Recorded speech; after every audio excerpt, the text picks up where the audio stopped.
estamos en nuestra serie donde estamos repasando lo que nunca como discípulos del Señor nosotros debemos olvidar.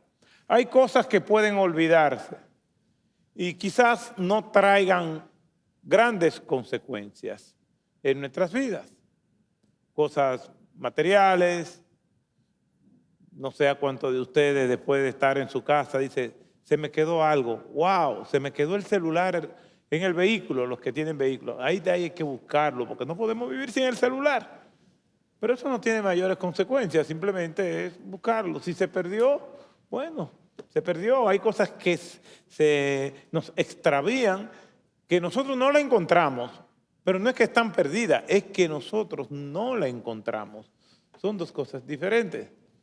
Decía J.R. Tolkien que no todo aquel que anda sin rumbo está perdido.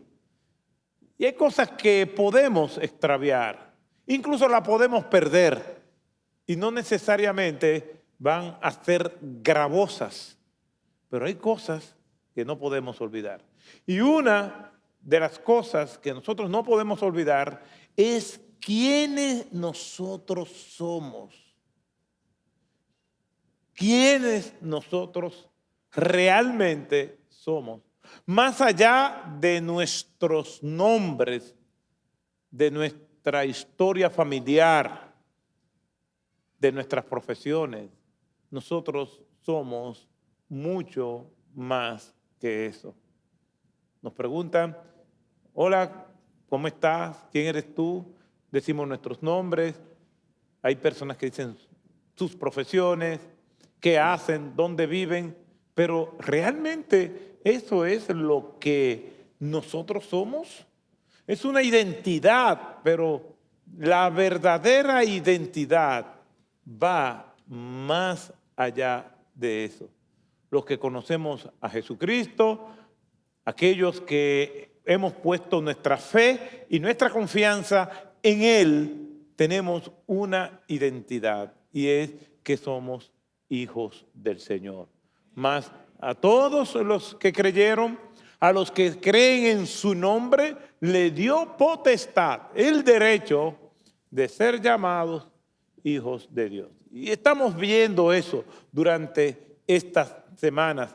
Y por eso les invito a que una vez más vayamos a las Escrituras y nosotros recordemos esto que hemos venido estudiando por varios días.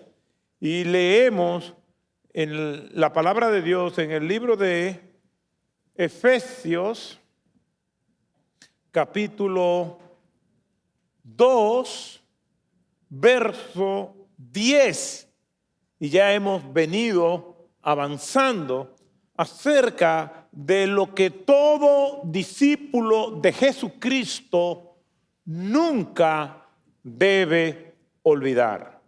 Y dice así la Escritura en Efesios capítulo 2, versículo 10. Porque somos hechura suya, creados en Cristo Jesús para hacer buenas obras, las cuales Dios preparó de antemano para que anduviéramos en ella. El Señor añada bendición a su santa y bendita palabra. Gracias, Padre. Te pedimos que nos dirija, que me permita, a pesar de mis limitaciones, compartir tu palabra con fidelidad, con claridad y notoriedad, de forma tal que podamos entenderla y aplicarla sin dilaciones a nuestras vidas. En el nombre de Jesús. Amén. Nuestra identidad original es la que nosotros encontramos en el libro de Génesis. En el capítulo 1, el Señor hizo al hombre y a la mujer a su imagen y semejanza. Dice la Escritura, varón y hembra Dios lo creó. y le dio después al hombre directrices claras de cómo debía de ser su comportamiento, le dio normativas de cómo él debía de conducirse. Y vamos a estar viendo algunos textos bíblicos que van a recordarnos esa identidad original, la verdadera identidad de cada uno de nosotros. De hecho, la lucha más sangrienta, las hostilidades más crueles que nosotros vemos en la humanidad, en las Escrituras, es la lucha por la verdad.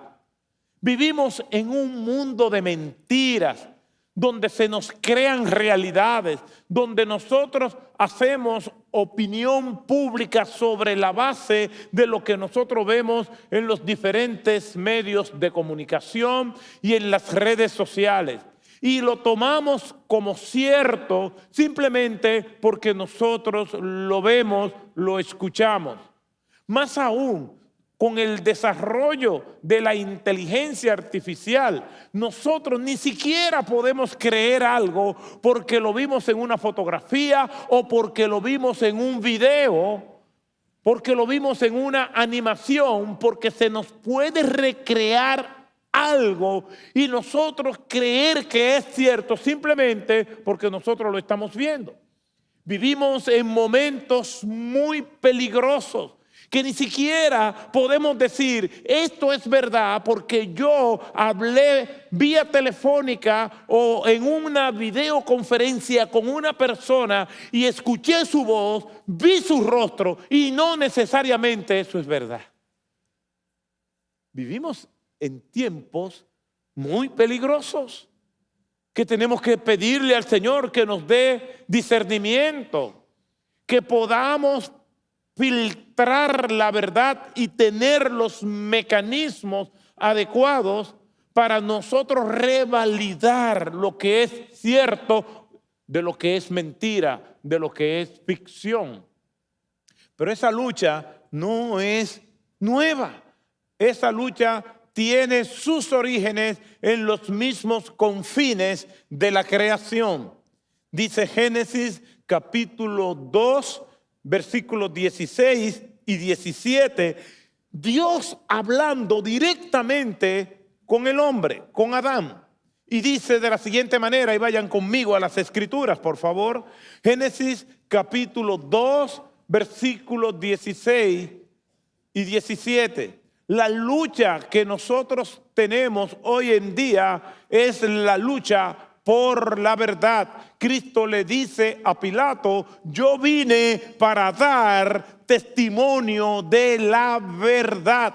Anteriormente Cristo había dicho, y yo soy el camino, la verdad y la vida. También dice el Señor, y conoceréis la verdad, y la verdad os hará libre.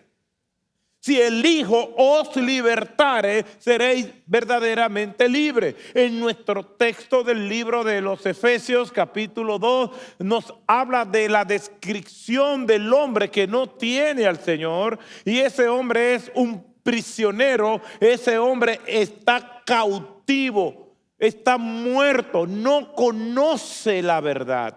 Cristo es la verdad y su palabra dice, hablando acerca de ella misma, en Juan 17, 17, santifícalos en tu verdad, tu palabra es verdad. La lucha es por la verdad.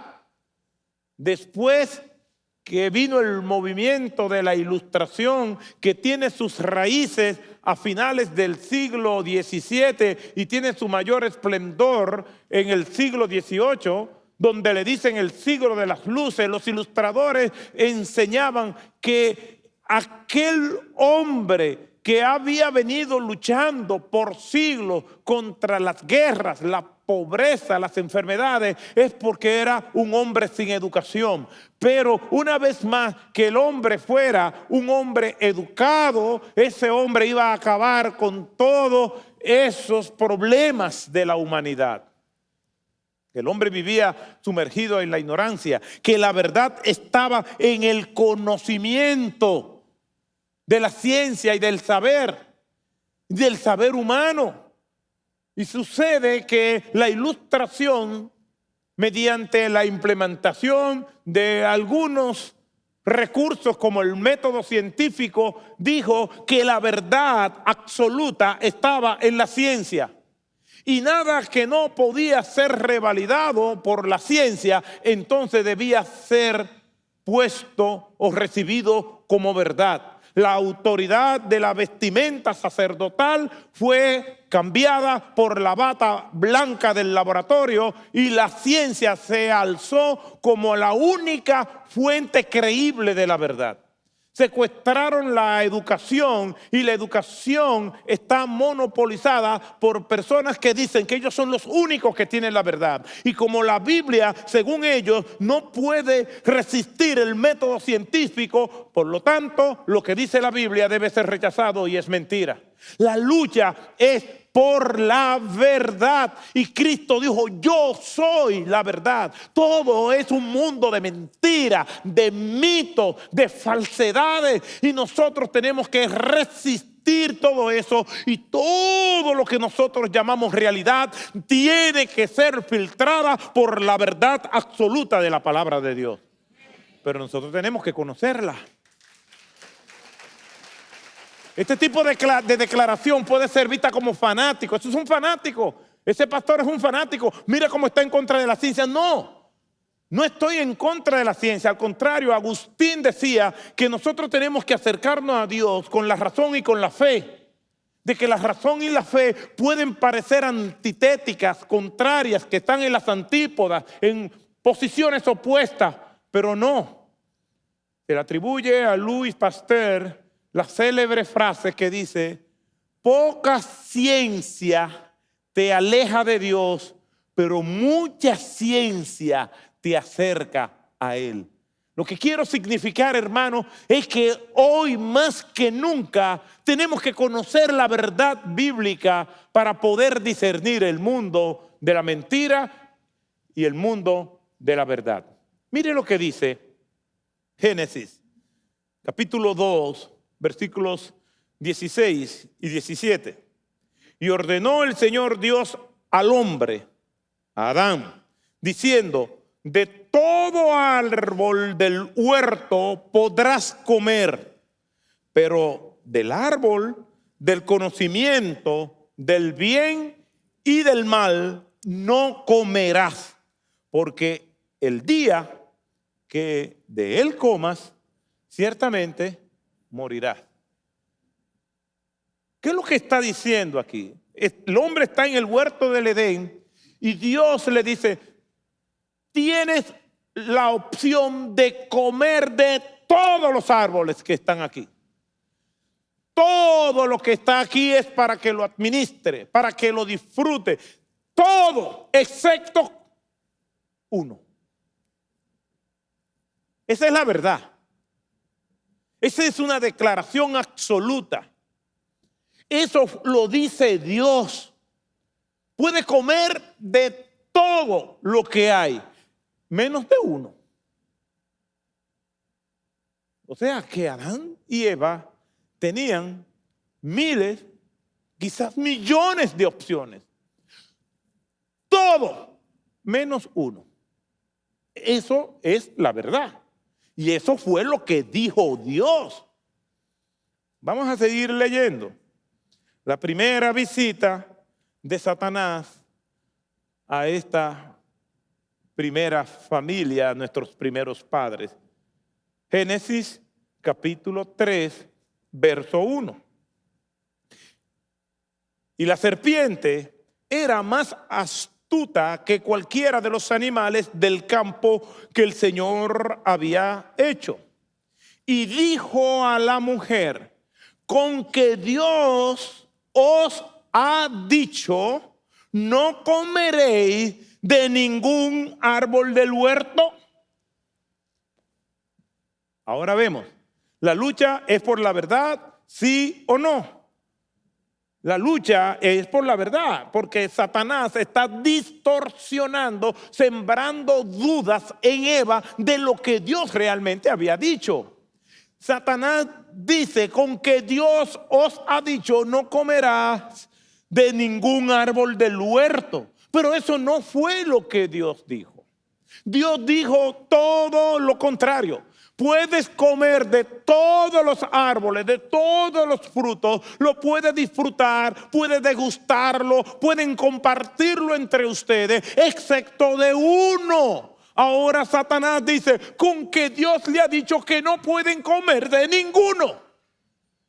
La lucha es por la verdad. Vivimos en un mundo plagado de mentira.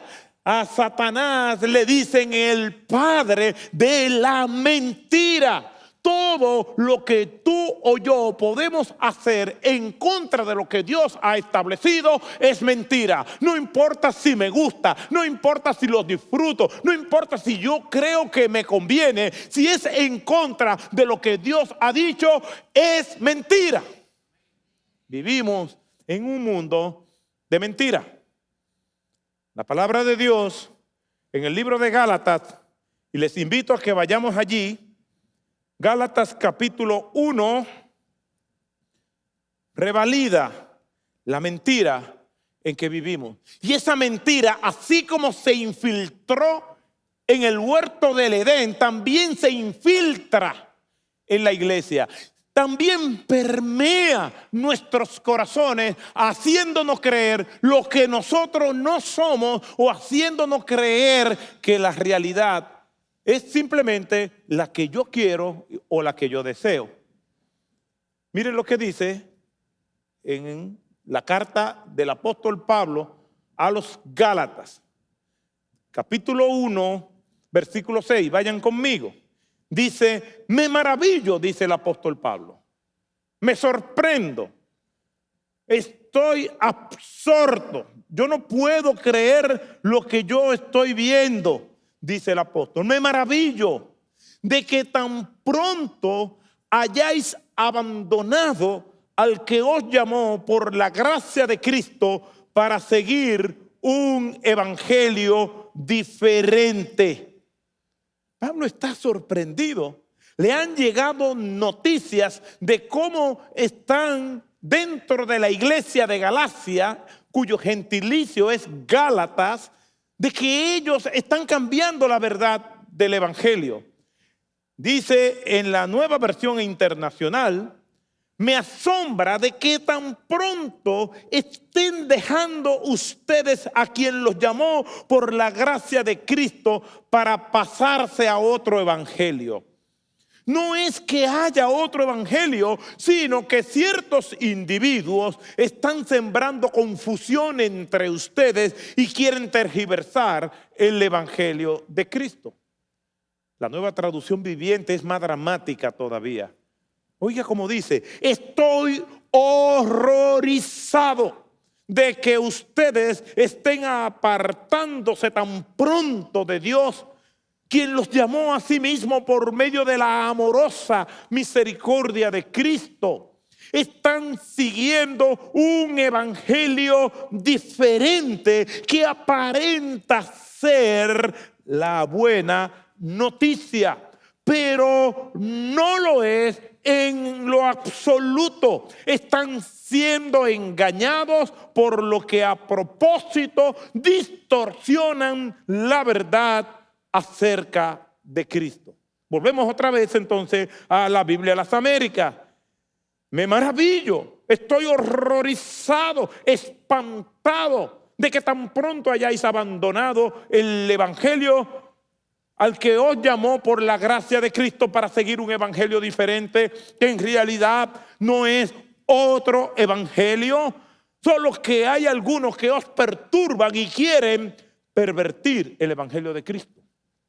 La lucha es por la verdad, una lucha cruel, sangrienta, despiadada, que ha causado millones de bajas de heraldos de mujeres, de hombres que han sido fieles al Evangelio para no negar esa verdad. El apóstol Pablo es más contundente todavía. Él dice, en realidad no es que hay otro evangelio, solo que algunos perturban y quieren pervertir el evangelio. A través de la historia, la iglesia ha sido atacada con persecuciones, con torturas, con muerte, con el cancelamiento, con todo tipo de hostilidad que se fraguan en las mismas cavernas del infierno, y sus aguas negras emergen para llevarnos arrastrando como tsunami mortal a todos aquellos que profesan la fe. Pero Satanás, a través de la historia, también se ha dado cuenta que es mucho más sutil atacar la iglesia desde adentro, infiltrarse con personas que son lobos rapaces, que tienen apariencia de piedad, que con sus cantos de sirena van a llevar hipnotizados a las mismas profundidades de los abismos a aquellos que oyen su canto letal. Estas personas estaban penetrando en la iglesia de Galacia. Todo aquello que pueda causar división, que haga daño, que trate con murmuración, que venga a denigrar la verdad del evangelio, es mentira. Todo lo que no exalte el nombre de Cristo es mentira. Todo lo que no sea de edificación para el pueblo de Dios es mentira. Todo lo que es en contra de la misericordia es mentira. En contra de la compasión es mentira. En contra de la gracia es mentira. Todo lo que exalte el nombre de Cristo es verdad. Todo lo que promueve el amor de Cristo es verdad. Todo lo que promueva la unidad es verdad. Todo lo que edifique es verdad. Todo lo justo, todo lo puro, todo lo de buen nombre. Si hay virtud alguna, en esto pensad, porque esto es verdad.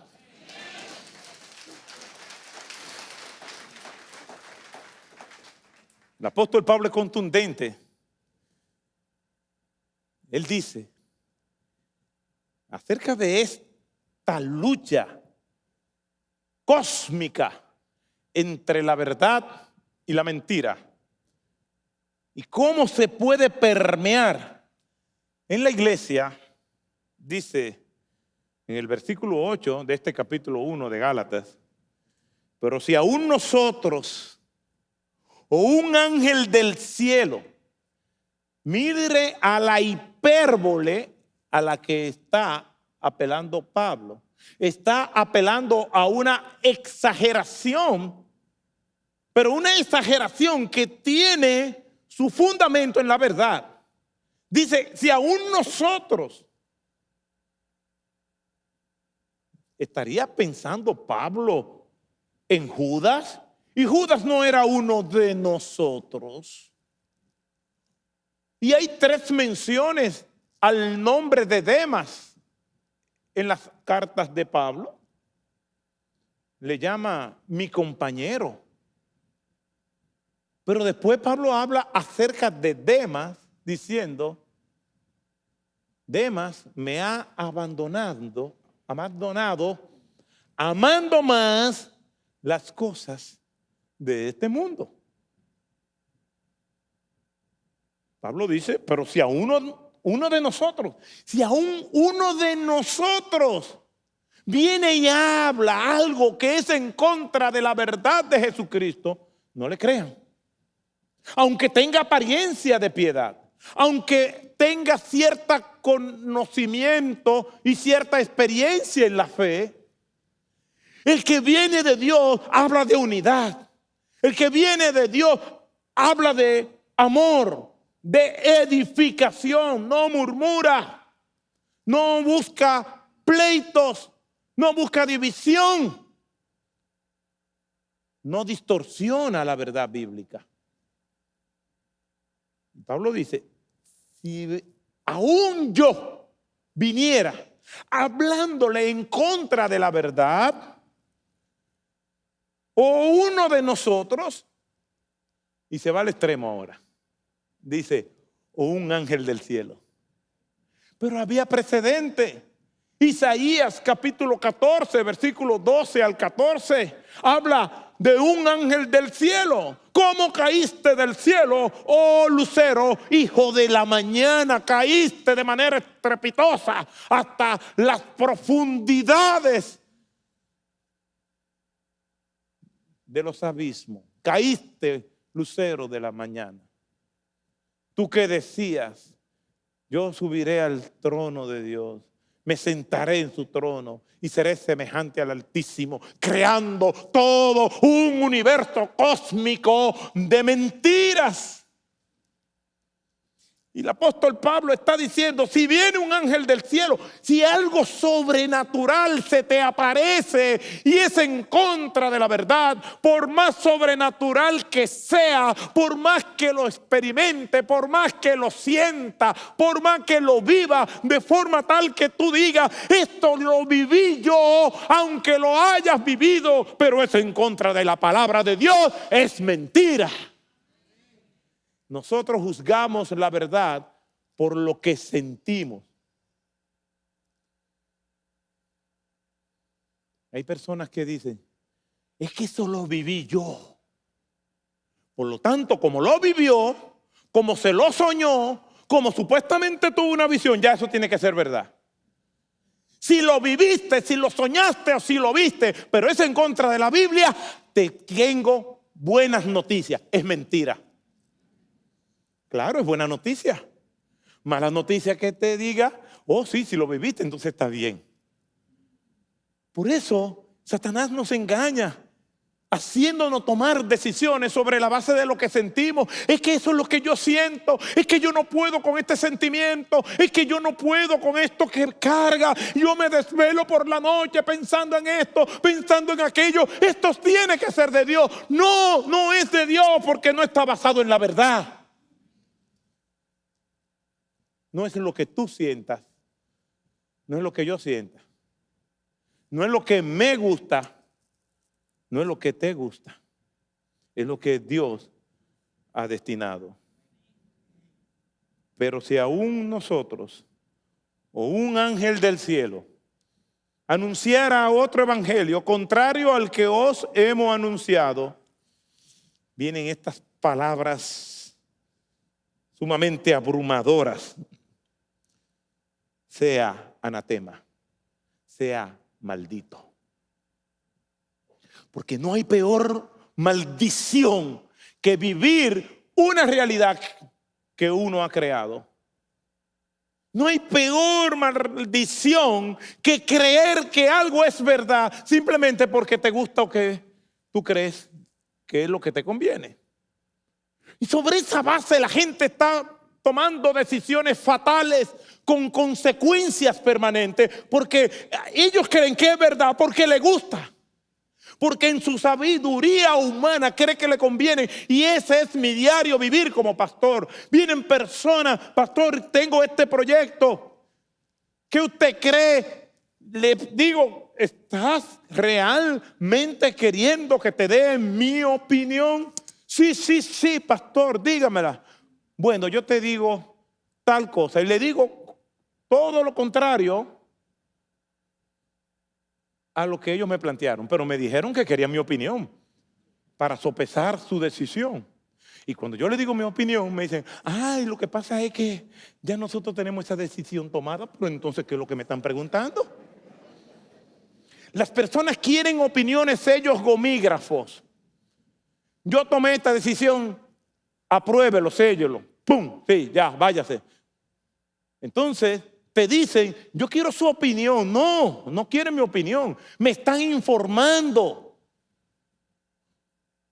Porque la decisión ya ha sido tomada. Y muchas personas están de acuerdo contigo siempre y cuando lo que tú le digas encaja o está en acuerdo a lo que ellos han decidido. Y eso lo he visto yo muchísimas veces. La lucha es por la verdad. Una lucha sangrienta, donde no se va a perdonar ningún error. No importa lo que nosotros clamemos. Seguimos viendo algunos textos bíblicos que nos confirman esta realidad. Vamos a buscar otro pasaje. Vamos a ir a Mateo, capítulo 3, versículos 16 y 17. Y todos estos textos nos están sirviendo de preámbulo para nuestro argumento principal. Pero no se preocupe, yo no voy a durar predicando más del tiempo estipulado. Pero sí les digo que todavía estamos en el preámbulo.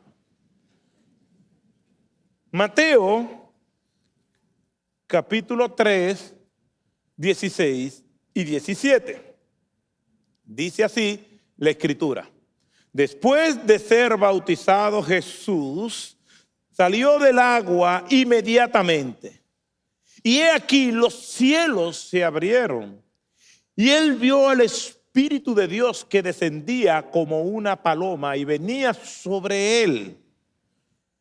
Y he aquí se oyó una voz de los cielos que decía, hablando acerca de Cristo, este es mi Hijo amado a quien me he complacido o en quien me complazco. Aquí hay una manifestación de la Trinidad. La Trinidad es una doctrina cardinal de la iglesia cristiana, porque se encuentra en la Biblia. Si bien es cierto que la palabra Trinidad textualmente no aparece, su realidad es evidente constantemente. Y aquí vemos la Trinidad. Vemos al Señor que está siendo bautizado. Vemos el Espíritu del Señor que desciende en forma de paloma y la voz de Dios que retumba desde los cielos, que se oyó claramente, este es mi Hijo amado, este es el enviado, este es el Mesías prometido, este es el ungido, este es el Cristo, para que no haya dudas. Se reafirma, se confirma que Cristo es el Hijo de Dios, Dios hecho hombre, como dice Juan capítulo 1, versículo 1. En el principio era el Logos, el verbo, la palabra. En el principio era el verbo y el verbo era con Dios y el verbo era Dios. No como dicen algunas versiones que han distorsionado y deformado el texto bíblico de manera maliciosa, atentando contra la verdad. Que dicen, y el verbo era un Dios en minúscula. No, el verbo era Dios, porque es Dios Padre, Dios Hijo y Dios Espíritu Santo, la santísima y divinísima Trinidad. No son tres dioses, es un Dios que es Padre, un Dios que es Hijo y un Dios que es Espíritu Santo. Y todo el que diga lo contrario está en la mentira. Y aquí esa Trinidad se manifiesta. Y dice aquí en Mateo 3:17, y aquí se oyó. Lo que quiere decir que fue palpable la voz. Obviamente, hay gente que no oye bien, por más que tú le grites.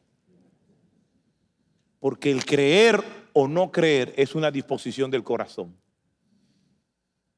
Hay personas que tú le presentas las evidencias y tienen los mecanismos de defensa para rechazar la verdad, porque el aceptar la verdad le compromete.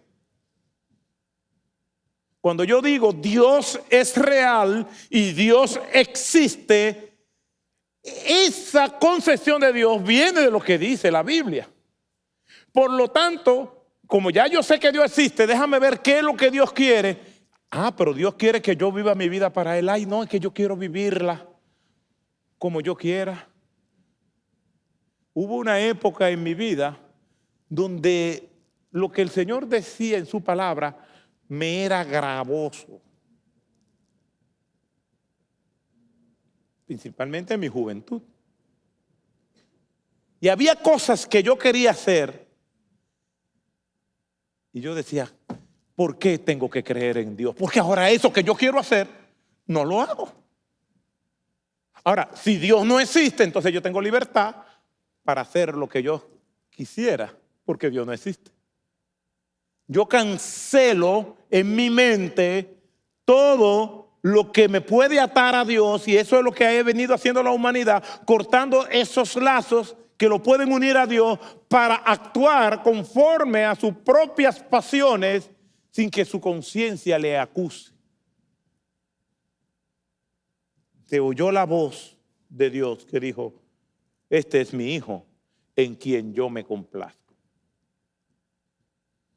Siempre les digo lo mismo, después de un momento de mucha bendición, un culto glorioso, un viaje familiar que disfrutamos, ten cuidado porque el enemigo te puede envenenar el alma para dañar eso.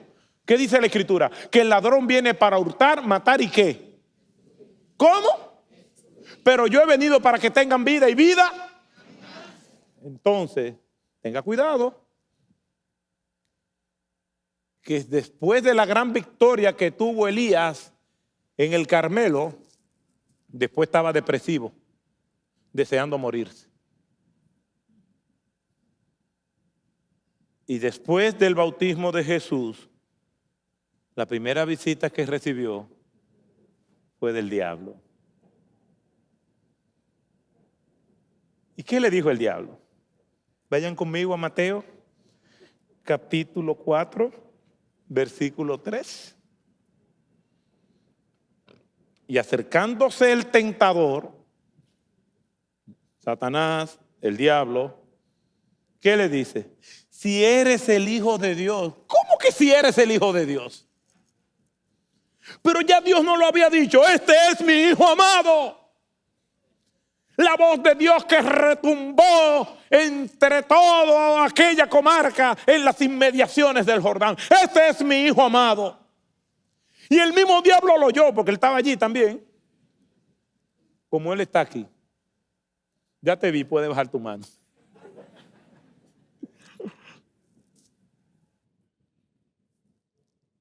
Y ahora viene Satanás y dice: si eres el Hijo de Dios. ¿Cómo que si soy el Hijo de Dios? ¿Cuál es la verdad? ¿Lo que Dios había dicho o lo que Satanás está poniendo en duda? Si eres el Hijo de Dios, con que Dios ha dicho, la lucha es por la verdad. Por eso Cristo le dijo a Pilato: yo he venido para dar testimonio de la verdad. Para esto es que yo he venido, para liberar la verdad. La verdad ha sido secuestrada, ha sido confinada en un calabozo y hay guardias armados, sistemas de seguridad sofisticada para mantener la verdad allí. Pero Cristo vino, murió en la cruz del Calvario y aquel calabozo se hizo pedazo y la verdad de Cristo vuelve a resplandecer por medio de su obra en la cruz del Calvario. Y todo aquel que cree en Cristo vive en la verdad, vive en la luz y no es prisionero de la mentira. Y acercándose el tentador le dijo: si eres Hijo de Dios. Ahí tiene Cristo que decidir: o yo soy lo que el Padre dijo, que yo soy su Hijo amado, o me pongo a dudar si verdaderamente soy Hijo de Dios.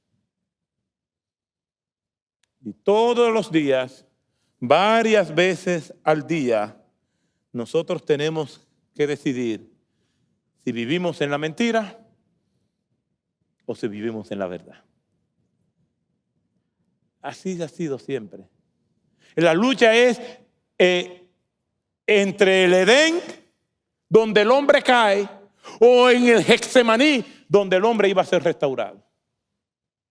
La lucha es entre dos huertos, el huerto del Edén y el huerto de Getsemaní. En el huerto del Edén el hombre es creado pero cae. En el huerto de Getsemaní el Señor intercede para liberar al hombre. ¿En dónde quieres vivir? La lucha es entre dos reyes. Cristo le dice a Pilato: yo he venido para dar testimonio de la verdad.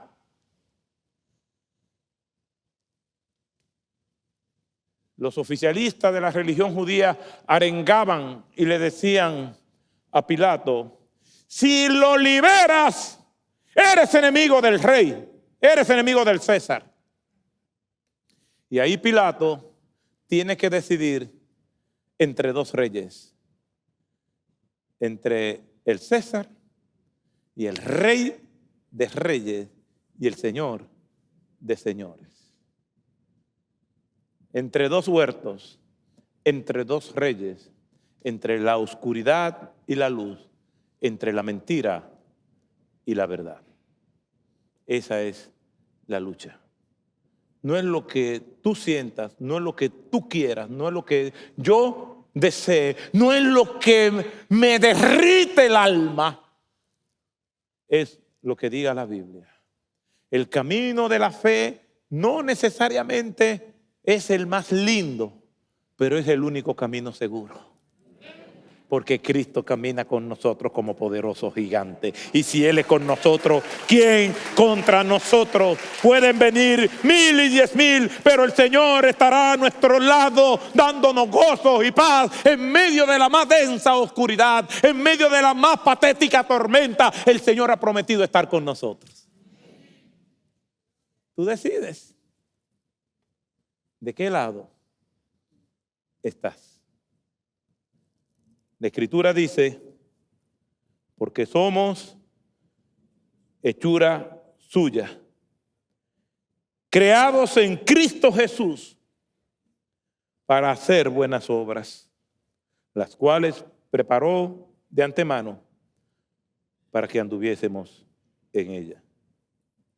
Eso es lo que verdaderamente nos define. Esto es lo que es verdad.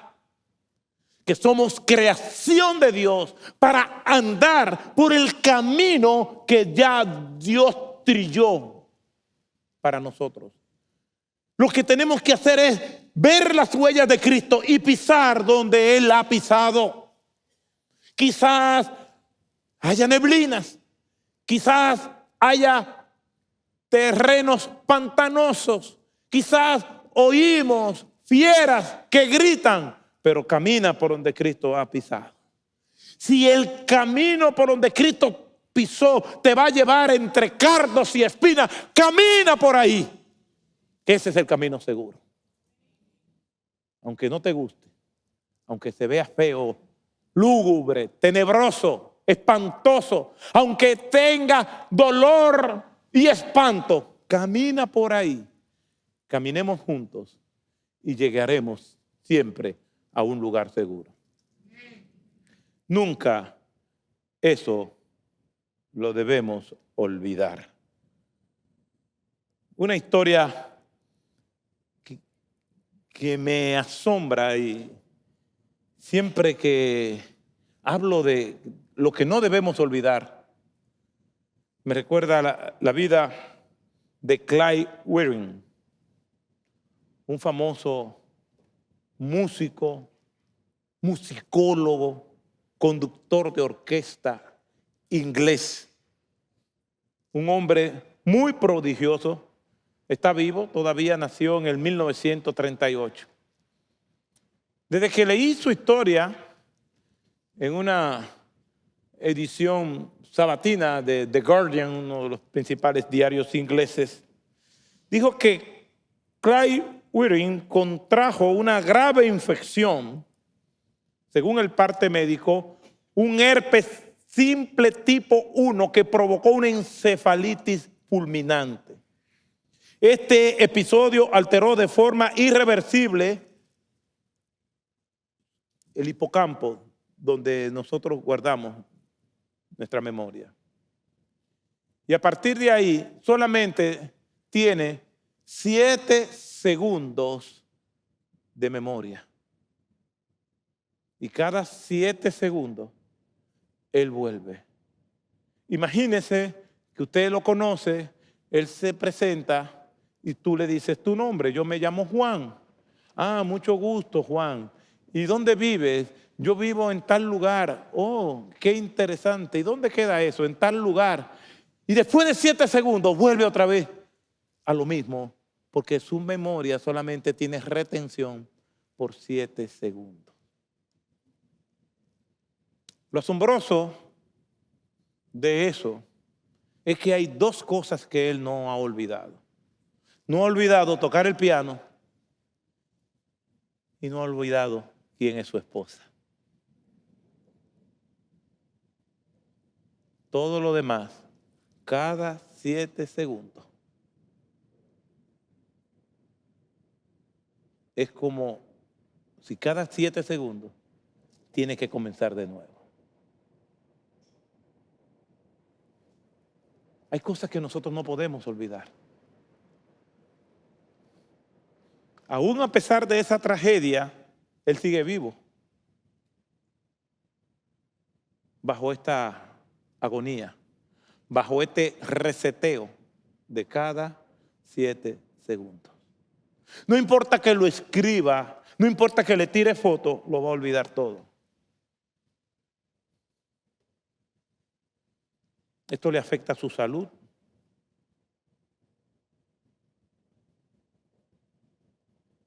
Su desempeño tiene que ser asistido. Pero, ¿qué tal si tú olvidas quién tú eres? Él no sabe quién es. Él no sabe los logros que él tuvo.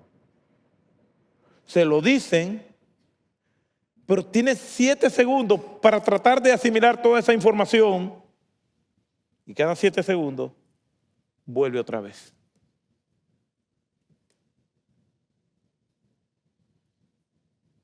Y esto es letal.